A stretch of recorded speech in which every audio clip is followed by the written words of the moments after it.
भाजप शिंदेची सत्तावस्थे आहे. ठाकरेंना मुंबई टिकवता आली नाही. आमच्या हातामध्ये सत्ता आणि एवढा पैसा असता तर भाजपला सुद्धा देश टिकवता येणार नाही आणि फडणवीसांना मुख्यमंत्रीपद टिकवता येणार नाही आणि एकनाथ शिंदेना त्यांचं जे पद आहे ना ते पद टिकवता येणार नाही. आम्ही आमचे 60 नगरसेवक फोडले, शिवसेनेचे विद्यमान 60 नगरसेवक फोडले, त्यातले 90% पराभूत झाले. तुम्ही कोणतेही नाव सांगा, मी तुम्हाला आता मतदारसंघ सांगतो. बहुतेक सर्व नगरसेवक जे आम्हाला आमच्याकडून फोडले, शिंदेकडे गेले, ते सर्व पराभूत झाले. आम्हाला दोघांना मिळून म्हणजे माननीय राज ठाकरे आणि माननीय उद्धव ठाकरे यांना मिळून आम्ही 71 जागा जिंकलो. या सर्व प्रतिकूल परिस्थितीत मराठी माणूस आमच्या मागे ठामपणे उभा राहिला. त्याच्यामुळे हे प्रश्न निरर्थक आहेत. 71 जागा या परिस्थितीत जिंकणं ही मोठी अचिव्हमेंट आहे. ठीक आहे, सत्ता नाही, पण मी कालच एक समाज माध्यमांवर ट्विट केलेलं आपण पाहिलं असेल. एकनाथ शिंदे जयचंद झाला नसता, जयचंद माहिती आहे ना, हां, ज्याने महाराणा प्रतापचा घात केला.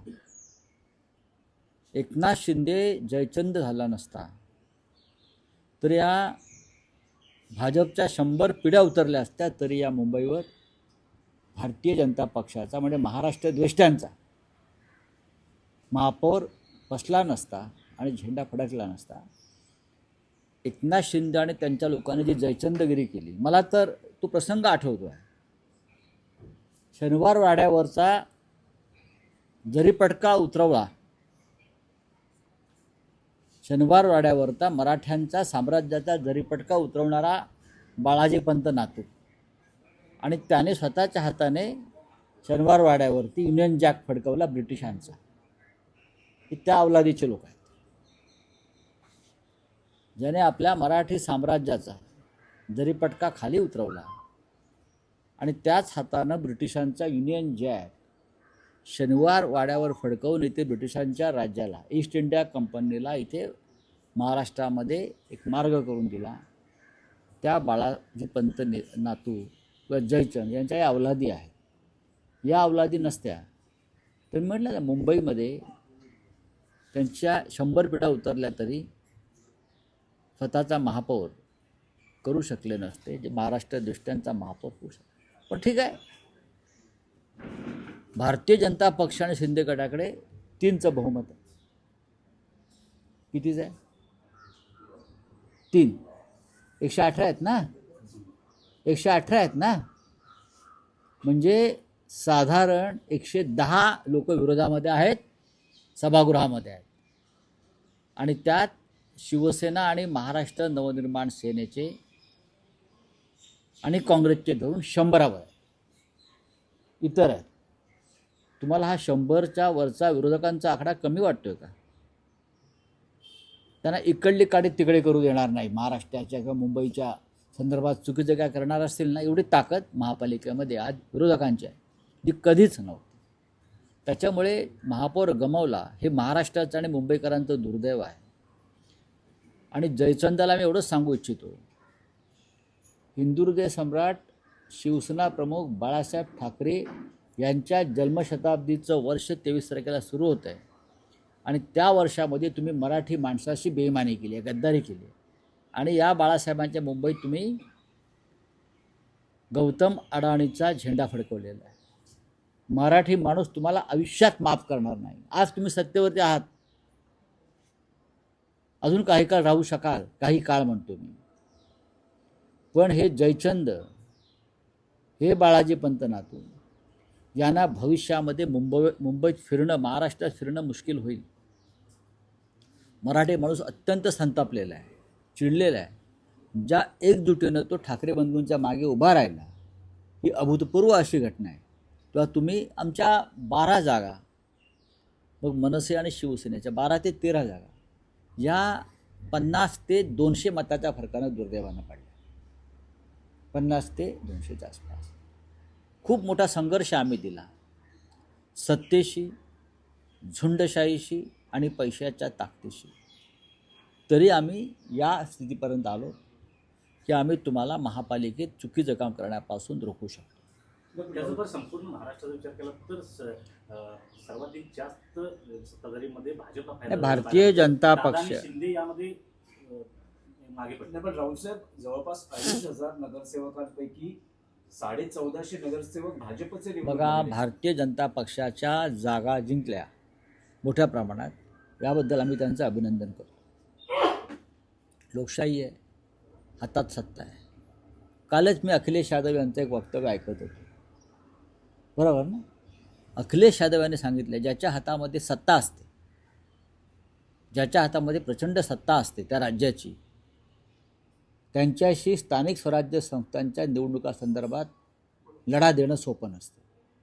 ज्याच्या हातात सत्ता असते तेच स्थानिक स्वराज्य संस्थांच्या निवडणुका मोठ्या प्रमाणात जिंकतात. हा जवळजवळ सर्वच राज्यातला अनुभव आहे. त्याच्यामुळे तुम्हीसुद्धा हा विषय जरा काळजीपूर्वक समजून घेतला पाहिजे. येतील ना दिवस, येतील दिवस, पालटतील. प्रत्येक वेळेला पैशाचंच राज्य एखाद्या राज्यावर राहतं असं नाही ना. या राज्याचं पुण्य फार मोठं आहे. छत्रपती शिवाजी महाराजापासून मोठं पुण्य आहे. राऊतसाहेब, या संपूर्ण निवडणुकांमध्ये विशेषतः मुंबई महापालिकेत ज्या काँग्रेसची चर्चाही नव्हती, चर्चेतही नव्हता हा पक्ष, त्याने 28 जागा घेतली. चांगली गोष्ट, अभिनंदन करतो. तुम्हाला असं वाटतं का की महाविकास आघाडी एकसंघ असते तर कदाचित आज चित्र वेगळं असतं आणि तुम्ही नाही, 100 काँग्रेसची स्ट्रॅटेजी ही योग्य होती. आम्हाला माहिती आहे, चर्चा होती आमची. काँग्रेस ज्या स्ट्रॅटेजीनुसार निवडणुकीत उतरली होती ती योग्य होती आणि त्याचा फायदा झाला. आमच्या 10-12 जागा अजून आम्ही वाढवू शकलो असतो, दुर्दैवाच्या कमी मताने पडल्या तर 100% BJPचा महापौर होऊ शकत नव्हता.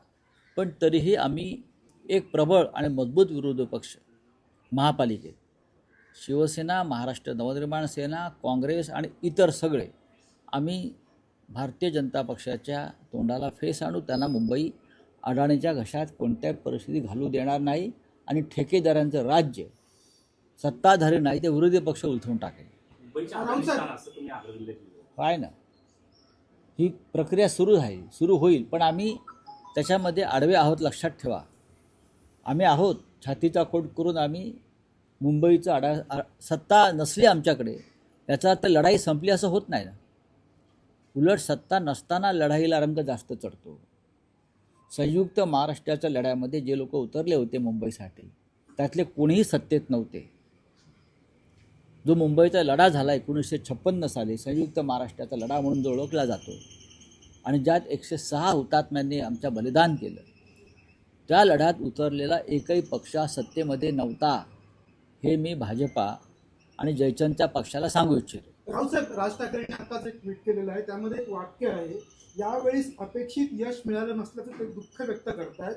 आणि त्याला जोडूनच फडणवीसांनी गेल्या आठवड्यात विधान केलं होतं की या युतीमध्ये, तुमच्या युतीमध्ये राज ठाकरे हे सर्वात मोठे लुजर असतील. आणि तिसरा त्यातला मुद्दा असा की आता जी चर्चा आहे मनसैनिकांकडनं बोलली जाते की त्यांना हव्या असल्या ठिकाणी किंवा योग्य जागा त्यांना मिळाल्या नसल्यामुळेच मनसेला हे अपयश नाही, मिळालं. बघा, हे कोण पडद्यामागून काय बोलत आहे त्याच्यावरती प्रश्न विचारू नका. सन्मान्य राज ठाकरे यांनी जी भूमिका मांडलेली आहे ती योग्य आहे. एका पराभवानं, मुळात हा पराभव मानत नाही आम्ही चांगल्या प्रकारे लढत दिली, आम्ही चांगल्या प्रकारे आघाडी घेतली. महाराष्ट्र नवनिर्माण सेनेला अजून 10 ते 12 जागा मिळणं अपेक्षित होतं. पण त्यांचे सुद्धा अनेक उमेदवार महाराष्ट्र नवनिर्माण सेनेचे हे थोड्या फरकानं पडलेले आहेत. आता जसं मुलुंडला सत्यवान दळवी यांचा विजय जाहीर केला आणि त्यांनी विजय मिरवणूक काढली. खरं म्हणजे त्यांनी तिकडे थांबायला हवं होतं काही काळ, असं आत्ताच मी चर्चा केली. कारण रिकाउंटिंगची व्यवस्था होती पण ती करू शकले नाहीत. त्यानंतर या भांडुपलाच पश्चिमेला मोहन चिरात म्हणून एक उमेदवार आहेत, ते सुद्धा अल्पशा मतानं पडलेले आहेत. इथे विश्वनाथ ढोलम आहेत, ते सुद्धा फार थोड्या मतानं पडले. याला काही वेगळी कारण आहेत. पण आम्ही सगळ्यांनी, शिवसैनिकांनी, आम्ही सगळ्यांनी महाराष्ट्र नवनिर्माण सेनेचे उमेदवार जिंकून यावे यासाठी शर्थ केली. म्हणजे आम्ही त्या त्या ठिकाणी गेलो, शिवसैनिकांच्या मनसैनिकांच्या बैठका घेतल्या, सर्व प्रकारची मदत करण्याचा प्रयत्न केला, लोकांना आवाहन करत राहिलो. पण दुर्दैवानं राजसाहेबांच्या पक्षाचे उमेदवार कमी आले. त्याच्यावरती आम्ही एकत्र बसून चर्चा करू. त्याच्यामुळे हे पाठीमागून कोण काय बोलतं आहे, या जागा त्या जागा, त्याला काय तथ्य नाही. आमच्यासुद्धा अनेक जागा पडलेल्या आहेत ना. पण दोघांनाही, शिवसेनेला सुद्धा महाराष्ट्र नवनिर्माण सेनेची आणि त्यांना मानणाऱ्या मतदारांची मदत झाली. आणि नवनिर्माण सेनेचे लोक निवडून आणण्यामध्ये आम्हीही शर्थ केली. नाही, पण राऊत साहेब, एक आरोप असा केला होता की विश्लेषण असं केलं आरोप होतं, बिरोप बोलू ठाकरे- नका. आरोप काय? ठाकरे बंधूंच्या युतीमध्ये फायदा सर्वाधिक हा उद्धव ठाकरेंना झाला, राज ठाकरेंना तेवढा फायदा एक झाला लक्षात घ्या की नाही. शिवसेना ट्रान्सफर झाली नाही. फडणवीस शिव पण म्हणाले शिव की नाही नाही, फडणवीस म्हणतात ते भांडणं लावतात. शिवसेना हा या मुंबईतला मूळ पक्ष आहे, तुम्ही विसरताय. शिवसेना हा मुंबईतला मूळ पक्ष आहे. शिवसेनेची ताकदच आधीच्या महापालिकेत 84 जागांची होती. आम्ही 15 ते 20नी कमी झालो. आम्ही सुद्धा कमी झालेलो आहोत. काही कारणं असतात ते सोडून द्या.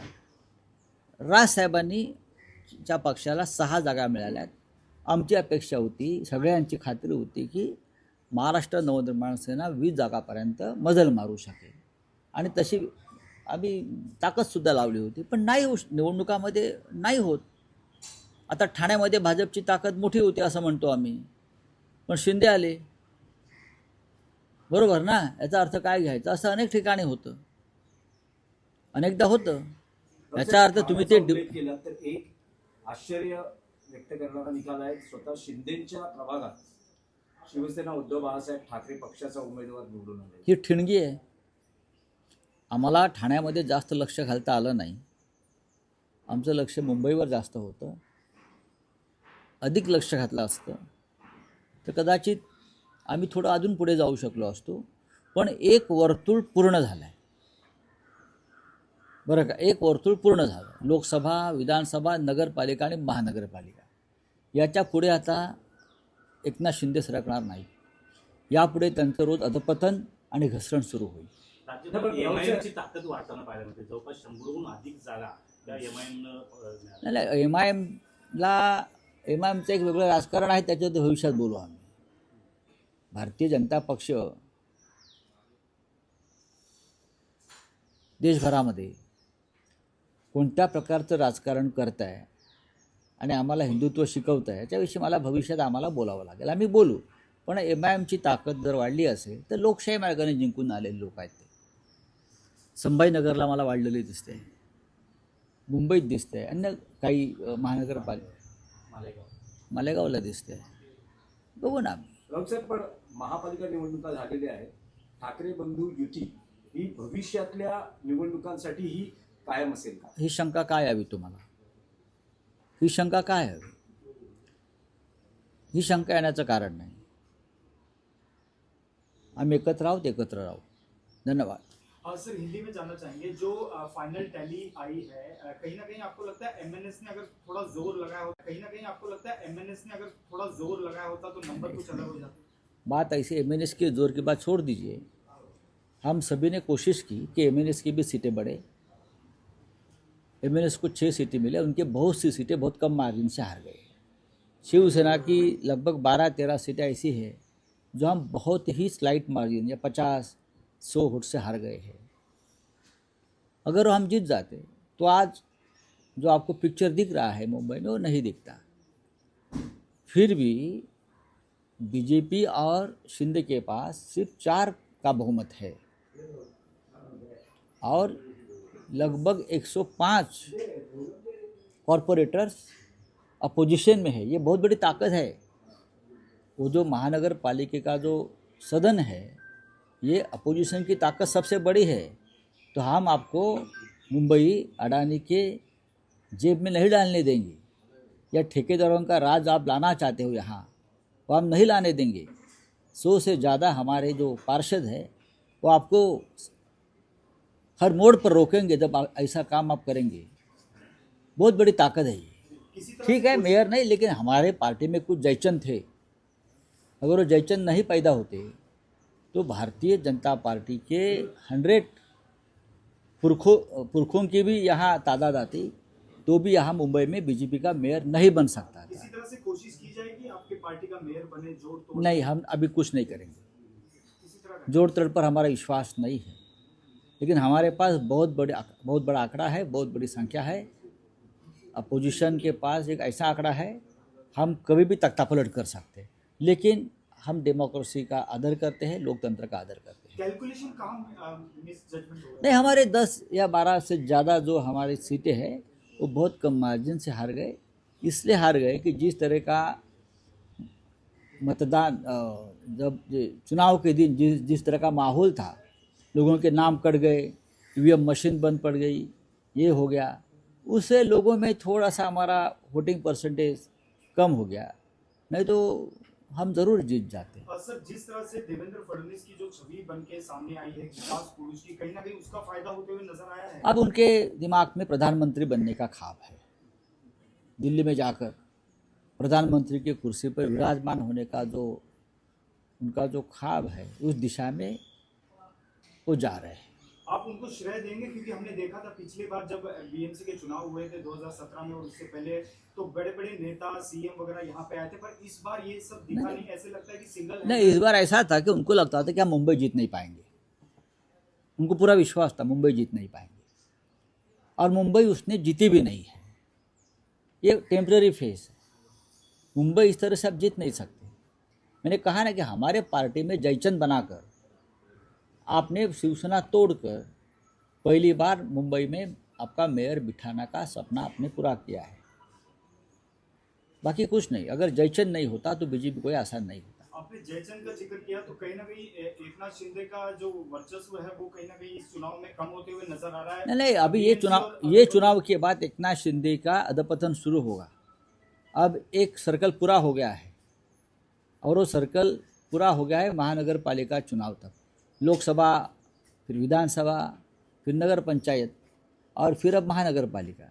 अब बीजेपी को उनकी ज़रूरत नहीं है। सर, एक और सवाल है, पीएमसी और पिंपरी चिंचवड के बाद जो नतीजे आए हैं, शरद पवार और अजीत पवार को काफी सेटबैक वहां देखने में आया, क्योंकि एक पूरा वन साइडेड दिखाई दिया है। तो अभी जो मर्जर की जो अटकलें हैं, आज एक ही साथ मंच भी शेयर कर रहे हैं बारामती में, हो सकता है कि आज ठीक है, उनके पार्टी में वो लोग क्या निर्णय लेंगे उसके ऊपर मैं मेरा मत व्यक्त कर। आकलन किस तरह से रहेगा आने वाले दिनों में? किस तरह से महाविकास आघाड़ी या फिर जो अपोजिशन का एक जो खड़ा है वो? देखिए, अजीत पवार ज़्यादा दिन तक सत्ता में नहीं रह सकते, इतना मैं कहूँगा।